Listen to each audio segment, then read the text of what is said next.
Every once in a while something comes along and revolutionizes the healing industry. We are proud to introduce you to what we believe is one of those things. Placental Based Allografts. In this presentation, we will cover an introduction to placenta-based allografts, the basic applications of placental-based allografts, basic guidelines, the proper reimbursement process. Please pause this presentation at any time. We encourage you to write your questions down while going through it. Afterwards, you will have the opportunity to submit your questions and schedule a one-on-one meeting. We offer a turnkey solution from insurance approval to product application and training, as well as insurance reimbursements. Our goal is to be your partner in innovative healing solutions. In this next video, you will be introduced to placental-based allografts.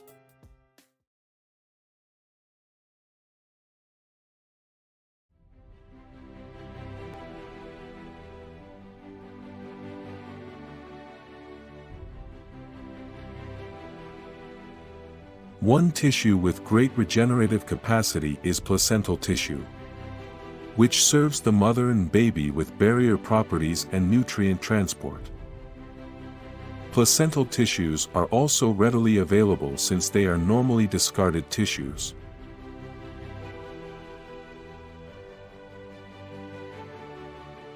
When you take a look at different tissue types here, there are 35 different tissues that are analyzed by microarray analysis. Microarray analysis looks at the expression levels of various biological mediators, and these are represented by a color tag. In this particular chart, you can see the red represents the highest levels of expression, and green represents the lowest levels of expression of the mediators that are seen on the right-hand side. And of these 35 tissues, you can see that placental tissue has the highest expression of all these 35 different tissues. So it's loaded with biological mediators that could impact on healing.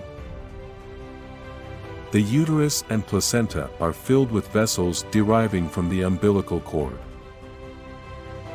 As you can see from this right-hand diagram, the amnion and chorion are the avascular tissues comprising the innermost layer of the placenta that directly separates the mother from the fetus. The role of the placenta are several. Number 1. It surrounds the developing baby, which is really a fluid-filled sac. It also serves as mechanical protection, allows the embryo to have free movement for growth and development, and it also protects from adhesions. The placental tissue also is immunoprivileged. It has anti-inflammatory properties, antibacterial properties, and is rich with growth factors and cytokines. We do a further, deeper dive into the placental tissue, into the cellular components of amnion and chorion. You can see that coming from top to bottom. Starting at the amniotic fluid level, there's epithelium, basement membrane, more compact layer of collagen and fibronectin, then fibroblasts that are also filled with other types of extracellular matrix materials, and then an intermediate spongy layer. Beneath that is the chorion, formed up of a reticular layer, a basement membrane and trophoblast.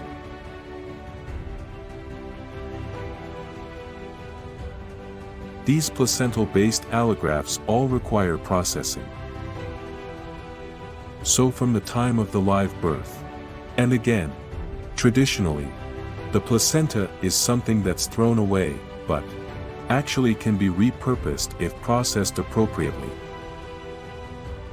First tested for serological and microbial contamination, undergoing processing, and finally, in the far right, the outcome is allograft in a number of different forms.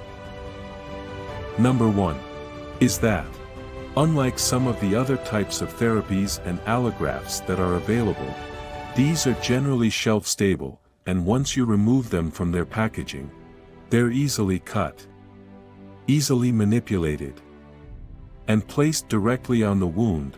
They tend to be absorbed in, and the clinical results have been always quite impressive.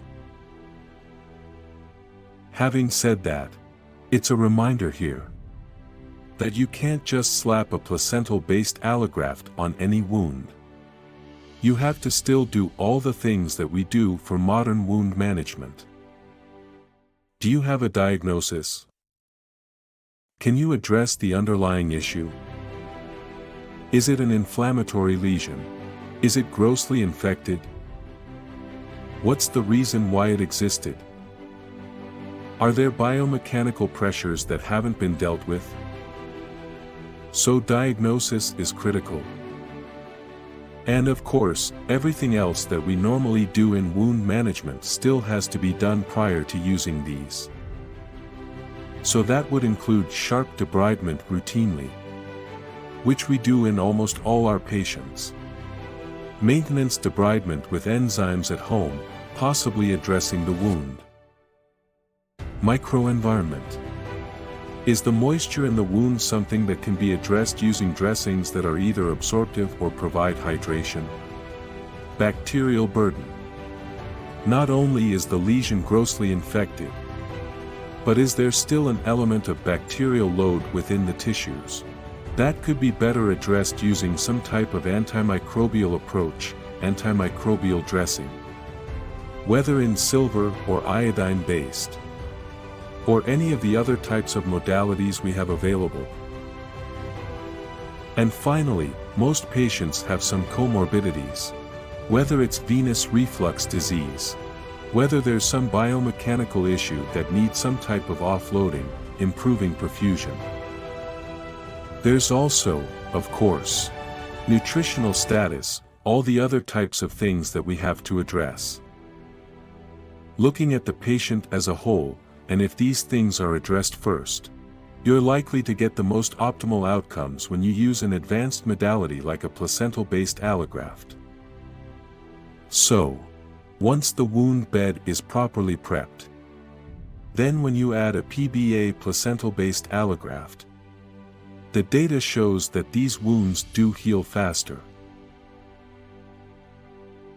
In this case, this is a cohort of patients with diabetic ulcers that are either treated with standard of care or with the Purion processed, dehydrated human amnion chorion membrane. And in this study, you can see the massive difference in healing. The vertical axis shows % surface area reduction. So complete healing is at 100%. 0 is at the beginning of the ulcer completely open. And standard of care is the purple curve on the bottom. You can see over this course of the 6-week study that the PBA allograft treated wounds healed significantly faster earlier at all these different time points. This is to show you, in some of my patients, that we've had a very good experience. This is a chronic lesion in a patient that has multiple comorbidities. Those were addressed. The wound was debrided. Bacterial bowel burden was managed. And then, here you can see that we applied a Purion processed dehydrated human amnion chorion membrane. We do not do anything fancy in terms of adhering it to the wound. We just apply a primary dressing, a secondary dressing, and there's not much that needs to be done by either the patient or by us. And we see them back, remove it, and if necessary, we can reapply. In some cases like this, even a single application results in improved granulation tissue. You can see this is at the first week of follow-up. It's nice and clean, nice exuberant granulation tissue. And that's followed over the course of the next few weeks by very nice epithelialization in the middle image, and at 1 month time on the far right, the wound is completely closed.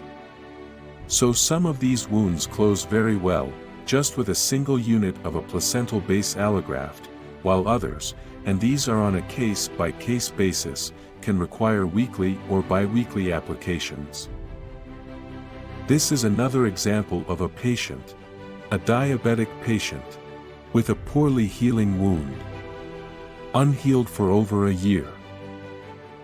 And after providing the proper wound bed preparation, debridement, bioburden control, we then applied a placental-based allograft. And you can see, in this particular case, we applied 3 sequentially, over the course of a month. And you can see that led to complete healing. We've also noticed that these particular placental-based allografts are also something that just anecdotally seems to result in some reduction of pain. I hope what I've been able to show you is that we're in a new era that's based on regenerative healing. And we know quite a bit about science. There's a lot more to learn. But the role of different cell types, the role of recruitment of stem cells from the bone marrow, all these are a new modality, a new insight into how we can heal wounds. The placenta tissue itself provides for a reservoir of these biological mediators for healing. And I hope I've been able to show you that the placenta is one of the most regenerative, highest regenerative capacity tissues in the human body, which makes sense, because they're the things that really are allowing new babies to form and grow.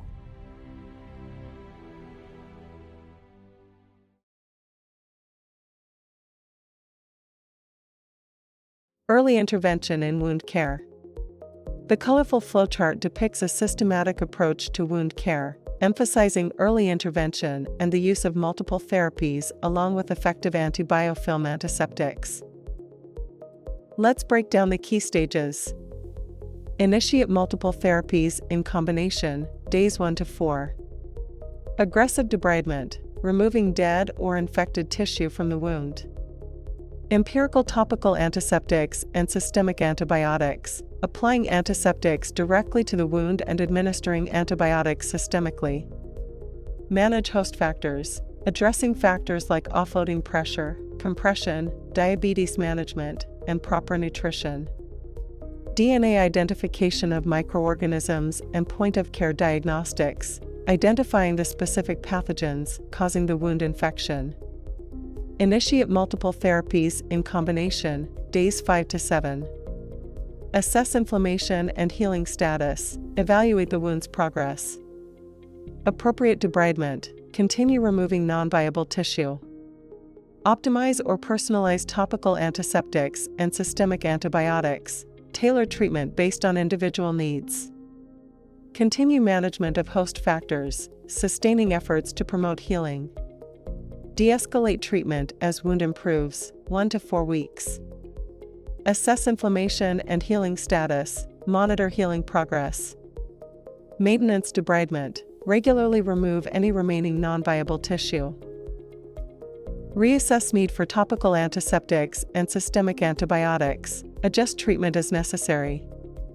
Continue management of host factors, maintain proper wound care practices.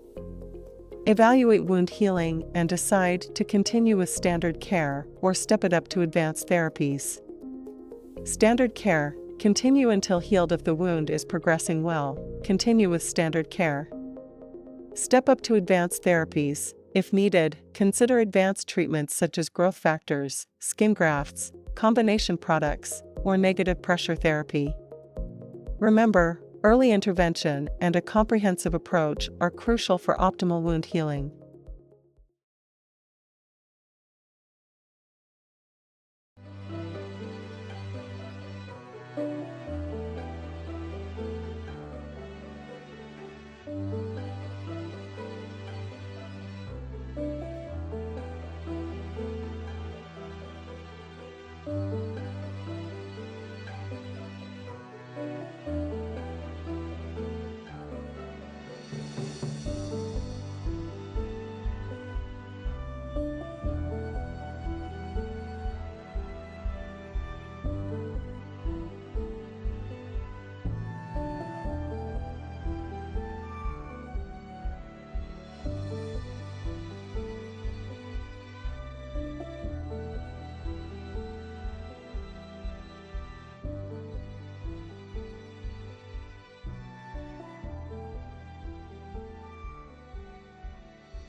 This flowchart shows the 6-step process to get the proper reimbursement. I'll explain each step. Step 1. Identify patient. The first step involves assessing the patient's wound type and size. The time frame is within 30 days of standard of care therapy. Additionally, it checks if there's less than a 40% reduction in its size from the first day of standard care therapy. Insurance types considered include Medicare, TRICARE, VA West, and others. Step 2 is the insurance verification request.